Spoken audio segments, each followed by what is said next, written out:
안녕하십니까. 신경외과 전문의 박기수입니다. 4주간 뇌졸중과 뇌혈관에 대해서 이야기 드리겠습니다. 뇌는 심장과 더불어 우리가 가장 중요하다고 생각하는 기관입니다. 먼저 뇌졸중에 대해서 이야기 드려보겠습니다. 어, 개인적으로 제가 이제 신경외과를 하게 된 이유가 뇌가 가장 아름다워서 이제 이 신경외과를 지원하게 되었습니다.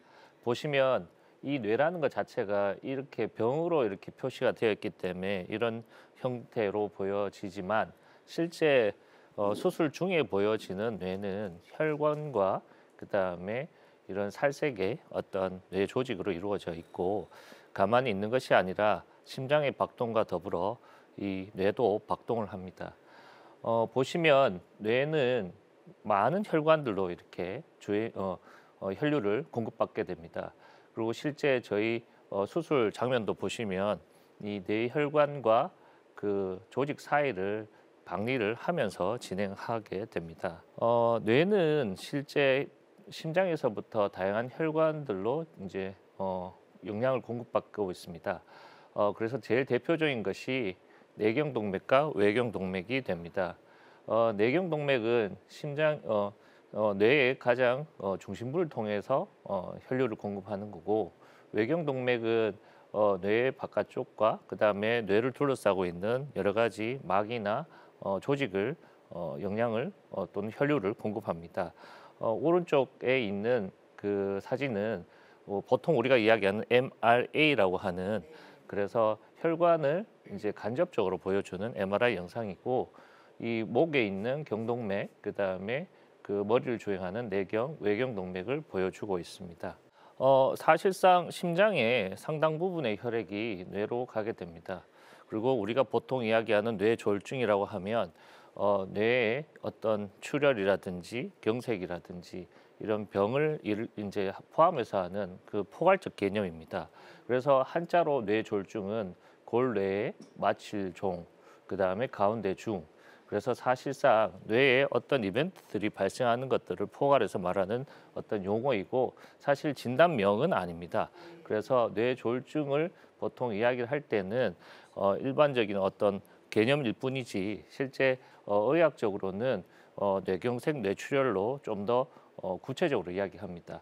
그래서 크게 봤을 때는 혈관의 문제이기 때문에 혈관에 어떤 그 폐색으로 인해서 혈류가 공급되지 않는 형태가 있을 거고 혈관이 파열을 이제 하면서 그 바깥쪽으로 혈액이 나오는 형태의 어떤 질환이 있겠죠. 그러면 크게 두 가지로 봤을 때 혈관이 막히는 경우를 허혈성 뇌졸중이라고 하고 혈관이 터지면서 혈액이 나오는 형태가 출혈성 뇌졸중이라고 이야기를 합니다. 그래서 이 두 가지는 어찌됐든 뇌를 손상을 일으키고 또 주변의 어떤 조직을 괴사를 시키기 때문에 그걸로 인해서 증상이 나타나는데 제일 대표적인 증상들이 마비, 언어장애, 그리고 의식장애 등 이 신경학적 이상을 일으키게 되고요. 중풍은 정확한 어떤 정의가 명확하지 않고 막연한 병명인데 사실 중풍이라는 말을 많이 씁니다. 그래서 거의 이제 저희가 이제 병원에서 이야기할 때는 중풍, 뇌졸중, 그다음에 뇌출혈, 뇌경색을 혼지해서 쓰고 있긴 합니다. 그렇지만 이제 중풍은 정확한 병명은 아니라는 거를 알고 계시면 되고 의학적인 용어로는 뇌졸중이 좀 더 맞는 말입니다. 이 그림은 좀 이해를 돕기 위해서 제가 가져온 그림이고 뇌경색은 사실 혈관이 좁아지는 형태 그리고 나중에 심해지면 아예 막혀서 이 원입으로 혈액이 공급되지 않는 형태를 말하는 거고 뇌출혈은 중간에 어떤 이벤트가 발생해서 혈관이 터지는 경우를 말하는 거고 그래서 그 혈액들이 밖으로 유출되게 됩니다.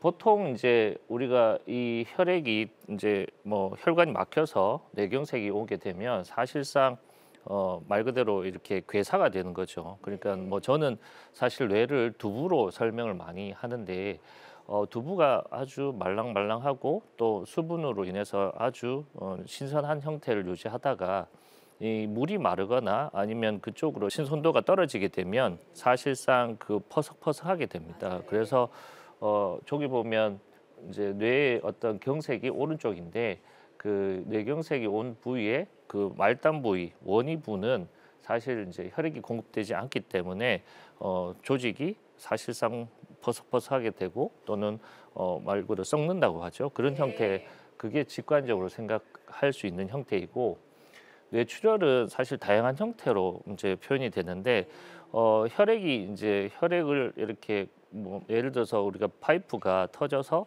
물이 넘치면 그 물이 어떤 특정 공간에 고이게 되는 것처럼 혈액도 마찬가지 혈관을 벗어 뇌혈관도 이제 터지게 되어서 혈액이 밖으로 유출되면 그 뇌 조직 안에 고이는 형태가 될 수도 있습니다. 근데 고이는 형태에 따라서 또 다양하게 그 한 부분에 국한되느냐 아니면 뇌를 전체를 감싸느냐 아니면 뇌 일부를 어떤 공간을 특정 공간을 이렇게 퍼지느냐에 따라서 좀 다를 수가 있습니다. 뇌경색을 조금 더 구체적으로 보도록 하겠습니다.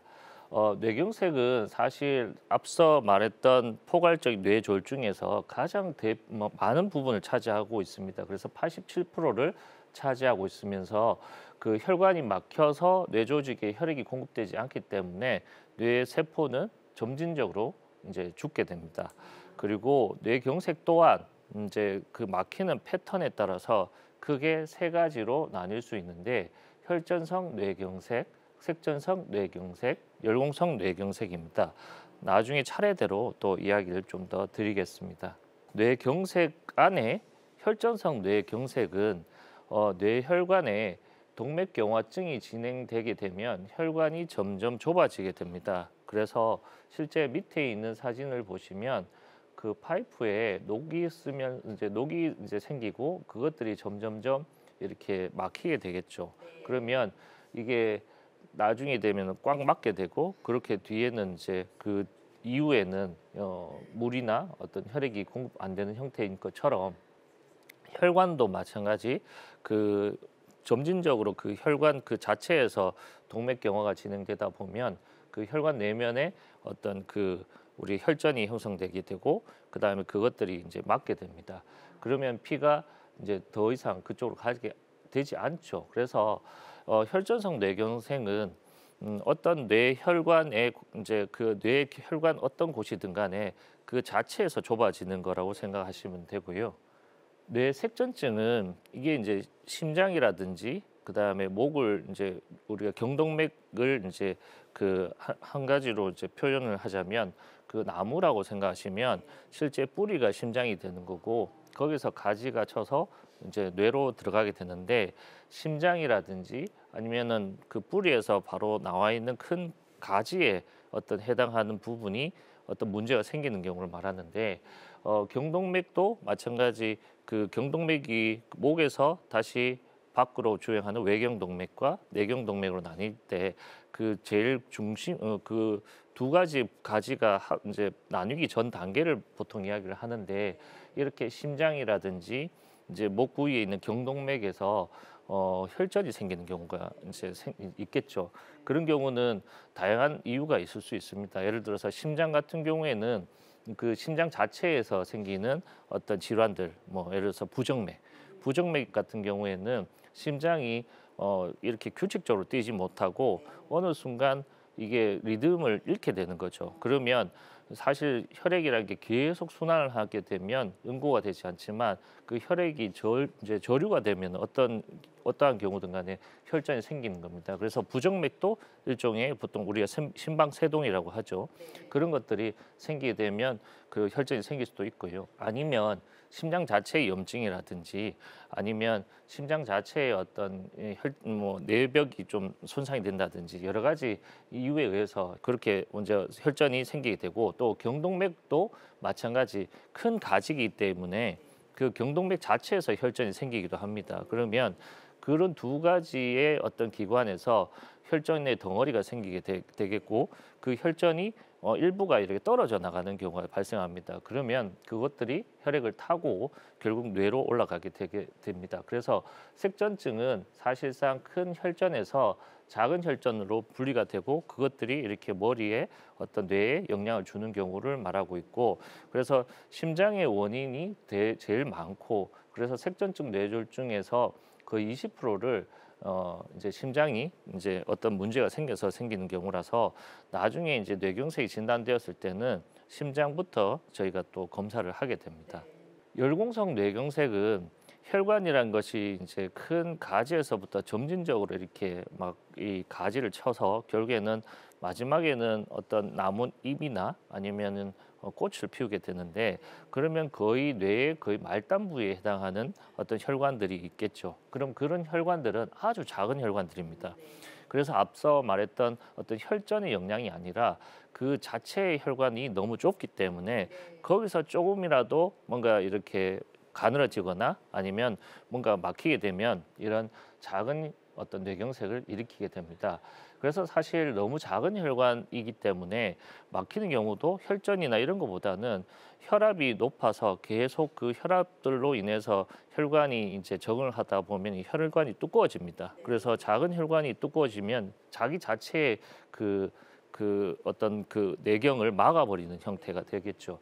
그러면 혈관이 좁아지게 되고 막히게 되면은 아주 작은 부위에 뇌경색이 생기는 건데, 그런 경우에는 생기는 곳에 따라서 증상이 발생하게 되고, 그게 뭐 주로 이제 운동신경 영역이 가까우면 아주 작은 뇌경색만 가지고도 이제 이런 마비가 생길 수 있는 거죠. 뭐 이제 우리가 보통 운동신경 마비라든지 감각신경이 마비가 생긴다거나 말이 안 된다거나 그런 경우가 발생할 수 있는데, 사실 대부분은 무증상인 경우가 많습니다. 그래서 우연히 발견되는 경우가 많아서 MRI를 찍어서 열공성 뇌경색이라고 진단되어서 이제 대학병원으로 가거나 아니면 신경과로 이제 전원된 경우가 있는데, 대부분 그런 진단이 되고 나면 걱정을 많이 하십니다. 근데 그런 것들은 사실 노화로 인해서 발생하는 경우도 많아서 너무 걱정하지 마시고, 열공성 뇌경색은 약을 먹거나 아니면 예방적으로 열심히 이제 관리를 하게 되면 이제 2차적으로 오지는 않습니다. 하지만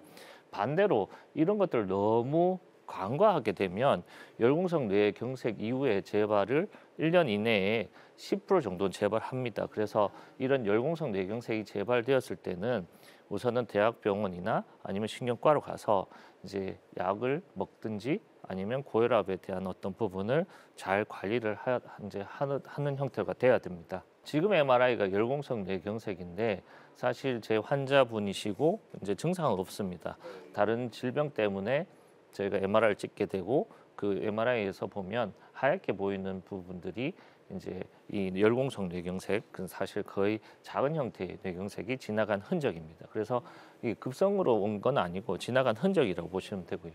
열공성 뇌경색을 계속 강조한 이유는 사실 이제 이 고령 환자가 이제 100세 인생 이 프로그램에 맞춰서 이제 100세 인생을 살고 있는 우리가 가장 많이 진단되는 질환 중에 하나입니다.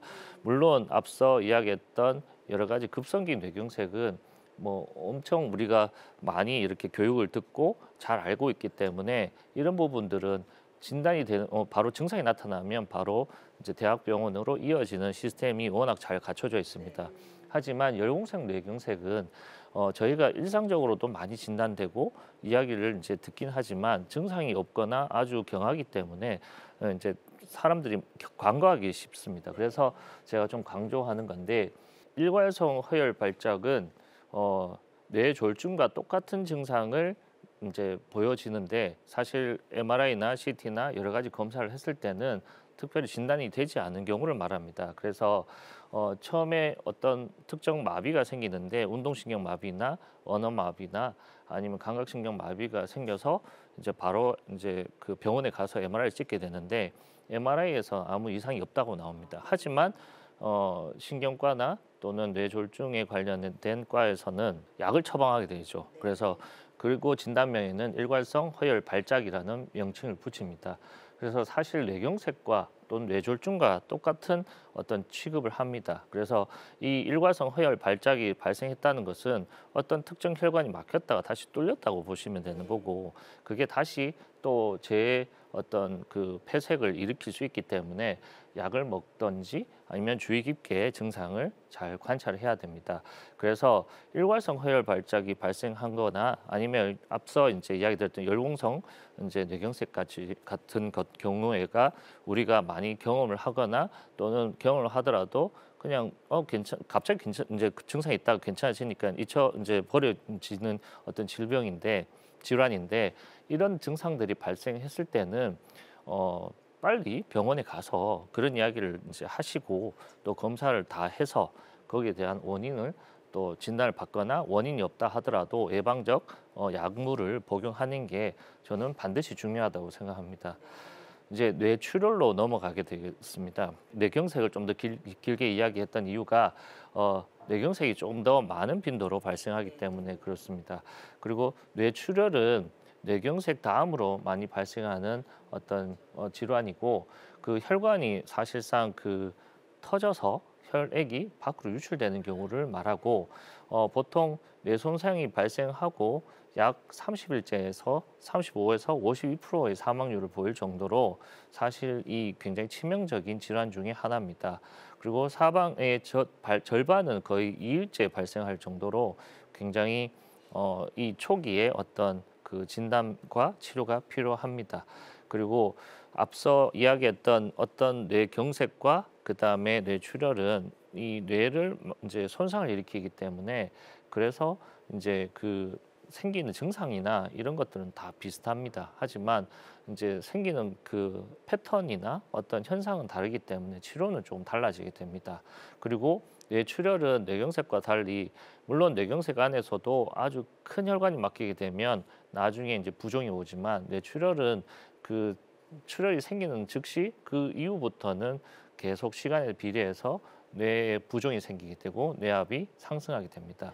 그래서 뇌출혈은 뇌경색보다는 훨씬 더 치명적일 가능성이 높아서 사실 증상이 발생했을 때 바로 진단을 위해서 병원을 가야 되는데 조금 뒤에 이야기를 좀 더 드릴 테지만 뇌출혈에 그 관련된 증상들이 있습니다. 그래서 그런 것들 잘 기억해 놓으셨다가 혹시나 그런 증상이 발생하면 병원으로 빨리 가시면 좋을 것 같고요. 뇌출혈은 크게 두 가지로 분류가 됩니다. 지주막하 출혈과 내내 출혈이 있습니다. 지주막하 출혈은 최근에 이제 유명한 영화 배우가 이제 뇌출혈로 돌아가신 그 출혈이 이 지주막하 출혈입니다.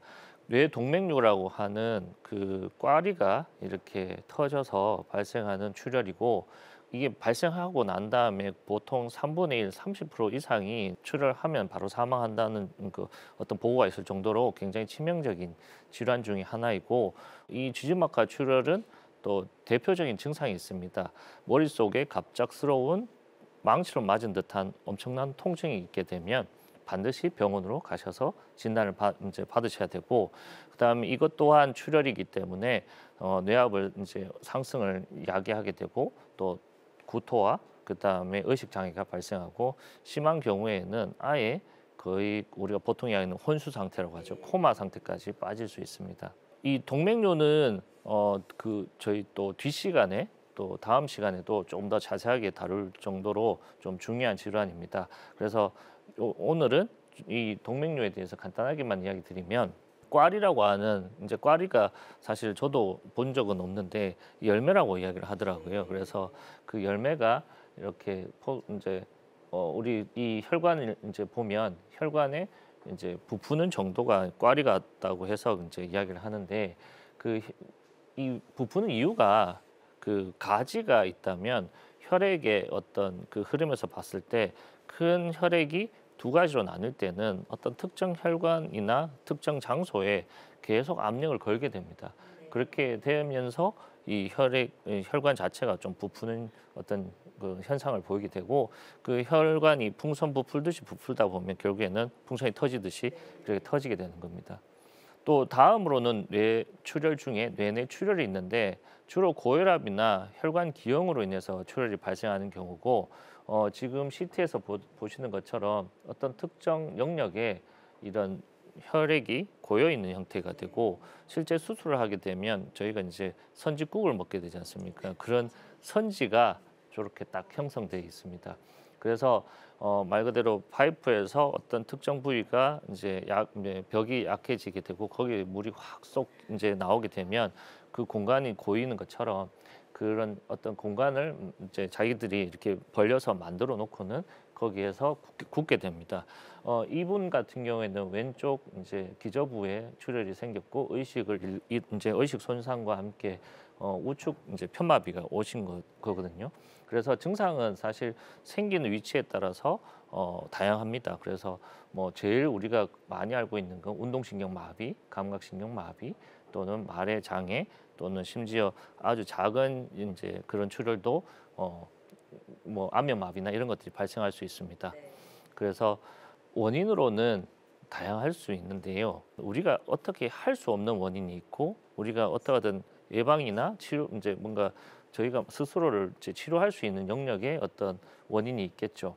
그래서 조절 가능한 이제 위험 인자를 우리가 나눠 봤을 때 고혈압, 당뇨, 그다음에 고지혈증, 흡연, 그다음에 심장 질환, 뭐 예를 들어서 부정맥 또는 이제 심근경색, 그다음에 비만, 그다음에 비파열성 두개강내 동맥류, 그다음에 목에 동맥이 협착이 일어나거나 또는 신체 활동 부족, 폐경 후에 이제 여성 호르몬 치료를 받는 경우인데 이 중에도 뭐 보시면 아시겠지만 대부분 이해가 되지만 그 두개강내 동맥류라든지 아니면 목동맥 협착, 그다음에 폐경 후 여성 호르몬 치료는 이제 본인이 모르는 거잖아요. 근데 왜 조절 가능한 위험 인자에 제가 분류를 했냐 하면 사실 진단을 받을 수가 있다는 거죠, 조기에. 그리고 우리가 건강 검진을 할 때 사실 이제 그 선택 사항에 MRA라든지 이제 목 이제 초음파, 경동맥 초음파라든지 여러 가지 것들이 있습니다. 그래서 저는 요즘 외래에서 고령 환자분들한테 어떤 이야기를 드리냐 하면 고혈압이나 당뇨나 고지혈증이 워낙 이제 교육이나 많이 알려져 있기 때문에 그런 것들에 대한 어떤 인지가 잘 돼 있으셔서 병원에 많이 다니시는데 실제 그 뇌 혈관에 대한 부분, 그다음에 경동맥, 목 혈관에 대한 부분에 대해서는 그렇게까지 인지를 못 하셔서 검사를 잘 안 받으십니다. 그래서 그런 것들을 자꾸 이렇게 병을 키우게 되는 거죠. 본인이 이제 고혈압, 당뇨, 고지혈증, 흡연, 심장 질환 또는 워낙 그 뭐 이 혈관 자체가 안 좋아 보이는 어떤 그런 그 상태라면 반드시 병원에 가서 한 번 정도는 그 혈관 검사를 해보면 좋을 것 같고요. 그다음에 특히나 여성분들은 호르몬의 영향 때문에 그 고지 우리가 보통 혈전이 잘 생길 수 있습니다. 그리고 또한 두통을 워낙 많이 호소하시기 때문에 그런 것들이 만약 발생하게 되면 미리 이제 MRA를 찍어 보는 것도 좋을 것 같습니다. 반면에 조절이 불가능한 인자는 이제 나이, 그다음 인종, 성별, 가족력, 병력인데 그래도 가족력, 병력 같은 경우에도 이제 부모님들이 이 뇌졸중의 어떤 병력이 있으신다면 예방적으로도 좀 이렇게 검사를 받으러 가셔도 좋을 것 같습니다. 오늘 제가 좀 이따 강조할 이제 드리고 싶은 거는 이 뇌졸중 캠페인입니다. 뇌졸중 캠페인을 꼭 기억하셔야 되는데 5가지 먼저 이야기를 한다면 편측마비, 언어장애, 시각장애, 어지러움증, 심한 두통. 그 다음에 또 패스트라고 하는 영어로 패스트는 빨리지 않습니까? 그래서 얼굴, 팔, 말, 그 다음에 시간. 왜냐하면 시간은 결국 우리가 또 요즘 골든 타임이라는 이야기를 하지 않습니까? 시간 이꼴 결국 얼마나 더 빨리 회복하느냐에 따라서 이제 얼마나 회복하느냐가 중요하기 때문에 그래서 5가지 증상 그다음에 패스트 요거를 꼭 기억해 주시면 좋겠습니다. 그리고 응급 조치는 이런 의식을 소실하고 여러 가지 문제가 있으면 그 바로 119에 전화를 하고 기도 확보를 한 다음에 동맥이 뛰는지 그 다음에 숨을 쉬는지 확인을 하고 만약에 안 쉰다고 하면 심폐소생술을 하고 하면 될 것 같습니다. 오늘 제가 강조드리고 싶은 거는 뇌졸중은 앞서 말씀드린 것처럼 빨리 진단을 하는 게 중요하기 때문에 편측마비가 있거나 안면마비가 있거나 시각장애가 있거나 아니면 의식을 소실하거나 아니면 뭐 여러 가지 이제 환자분들이 이상 증상을 이제 보일 때는 반드시 119에 전화를 하고 또 병원으로 이제 이송을 하는 게 오늘 제가 드리고 싶은 가장 핵심 내용이라고 이제 말씀드리고 싶습니다. 오늘은 이상으로 마무리하고 다음 시간에는 뇌졸중의 어떤 의학적 진단에 대해서 좀 더 구체적으로 이야기 드리도록 하겠습니다. 예, 감사합니다.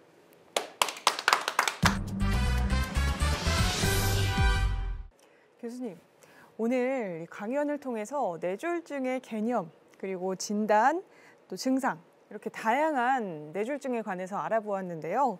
오늘 강연 중에서 꼭 기억하였으면 좋을 한 가지 무엇이 있을까요?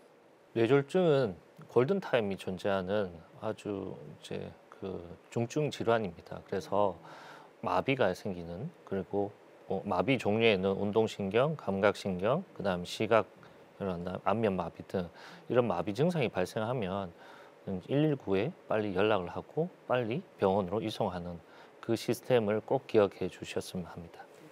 네, 오늘 교수님께서 뇌졸중에 관한 강연 해주셨는데요. 다음 시간에도 계속 이어진다고요, 교수님? 네네.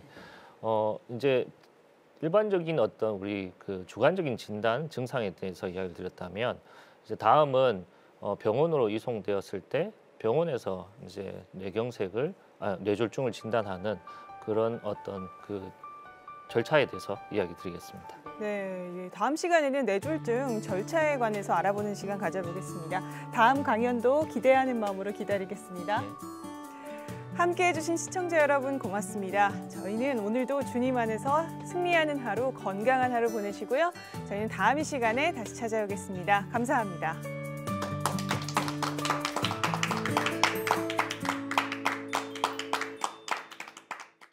이 프로그램은 여러분의 미디어 선교 후원으로 제작되었습니다. 선교는 사명, 후원은 동역. 당신도 복음을 전할 수 있습니다. 선교 후원 02-6333-1003번